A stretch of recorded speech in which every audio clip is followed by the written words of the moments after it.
پیامبر صلی الله علیه و سلم وقتی که شترشون آمده در اون موضعی که امروز محراب منبرشون قرار دارد آمده نشست، گفتن که زمینی کی است؟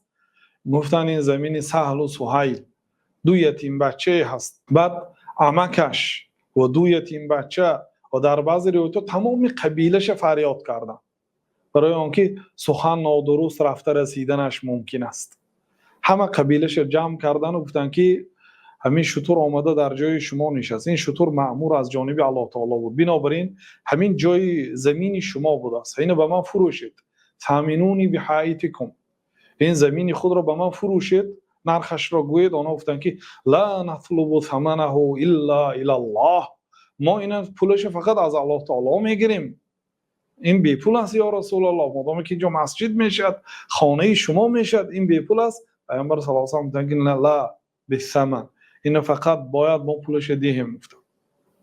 این شما امروز نگاه کنید، پیامبر صلی الله علیه و سلم 13 سال مردم را دعوت به سوی دین مقدس اسلام میکردند، در یک شرایطی که دشمن ها هجوم میکردند، با تمام وسیله ها میخواستند پیش راه اسلام و پیش راه مسلمان ها را گیرند.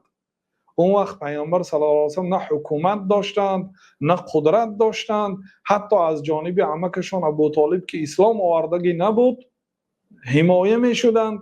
حضرت خدیجه بودند رضی الله عنها، حضرت ابوبکر بودند رضی الله عنه و ارضاه، بودند شخصیت هایی که یعنی پیامبر صلی الله علیه و سلم را به قدر امکان هر کس با مالش، با آبروش، با قدرتش، با حکومتش دفاع میکرد از دشمنان اسلام. اونجا پیامبر صلی الله علیه و سلم مانند یک دعوتگری که پشت و پناه ندارد، مال و ملک ندارد، در یک دیار غربت، در دیاری که اهلش کفر است، 13 سال مردم را دعوت به یگانگی الله تعالی کرد. امروز وضعیتشون دیگر است.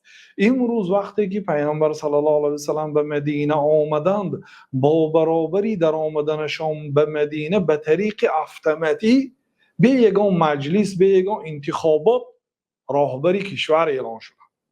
معلوم است دیگه همه در اطاعت است، همه دوست می‌دارد، همه می‌خواهد که پیامبر صلی الله علیه و سلم مهمان او شود، همه می‌خواهد که پیامبر صلی الله علیه و سلم به او فرمان دهند، همه می‌خواهد که جان و مال و آبروی و هر چیزی که دارند به خاطر رسول الله صلی الله علیه و سلم فدا کنند. همه آماده هستند، در همین حالت قرار دارند. امروز وضعیتشون دیگر است. کو ببینیم پیامبر صلی الله علیه و سلم چگونه سیاست به راه مانده. امروز همراهشان تقریبا 100 نفر مهاجر، البته پیامبر صلی الله علیه و سلم الهیده هجرت کردند، ولی بودن شخصیت هایی که الهیده پیش آمدن به مدینه، آنها رو پیامبر صلی الله علیه و سلم سفارش داده بودند که هجرت به مدینه کنید، اونجا وام میخوریم. پیامبر صلی الله علیه و سلم خودشون همراه ابوبکر آمدن، یک غلام ابوبکر همچون خدمت میکرد، یکی دیگر خریت بود، خریت شناس، اون مشرک بود. یعنی 2 نفر آمدن پیامبر صلی الله علیه و سلم. لیکن از پیامبر صلی الله علیه و سلم پیشتر مسلمان ها آمده، حضرت عمر و دیگر صحابه ها در مدینه منتظر بودند. یعنی امروز اولین روز دولت اسلامی است. چگونه در شرایطی که پیامبر صلی الله علیه و سلم پول و مال ندارد، حتی ابوبکر هم چیزی ندارند، چون که در مدت این 13 سال ابوبکر صدیق تمام انواع مالاش خود را خیر کرده بودند در راه اسلام، پیشروی اسلام، نه به جناب رسول الله صلی الله علیه و سلم، بلکه در راه اسلام، برای حاجت اسلام، برای حاجت مسلمان ها صرف کرده بودند. حضرت خدیجه هم تمام پول و مالشان را صرف کردند، از دنیا گذشتند. و امروز بسیاری صحابه هایی که در مکه پول داشتند، آنها بی پول فقط جان خود را گرفته گریختند، مال و ملکشان در مکه ماند. اهل مدینه هم اینقدر پولدارها نیستند.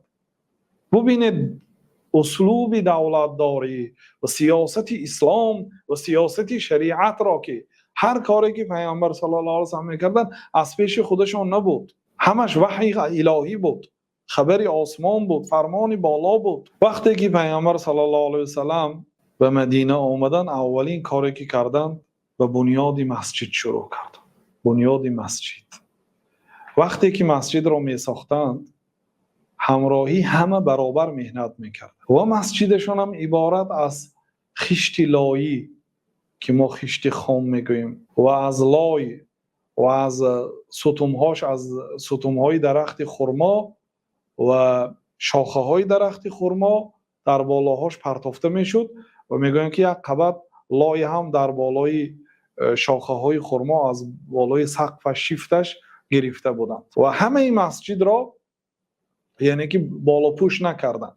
یک قسم پیشش را که 3 قطار ستون داشت همانجا را بالا پوش کردند و وقتی که صحابه ها هنگام ساختن مسجد گاه ها سرود میگفتند که اللهم لا خیر الا خیر الاخره فاغفر للانصار والمهاجره. جناب رسول الله صلی الله علیه و سلم به شعر آنها اضافه کرده گفتند که ای الله لا خیر الا خیر الاخره، خیر نیست مگر خیر آخرت، خیر حقیقی، نیکی حقیقی، نیکی بر دوام، این نیکی آخرت است. فاغفر للانصار والمهاجره، گناه انصاری ها و مهاجران را ببخش. و عمارت مسجد 12 روز را در بر گرفت. در مدت 12 روز مسجد بنیاد شد.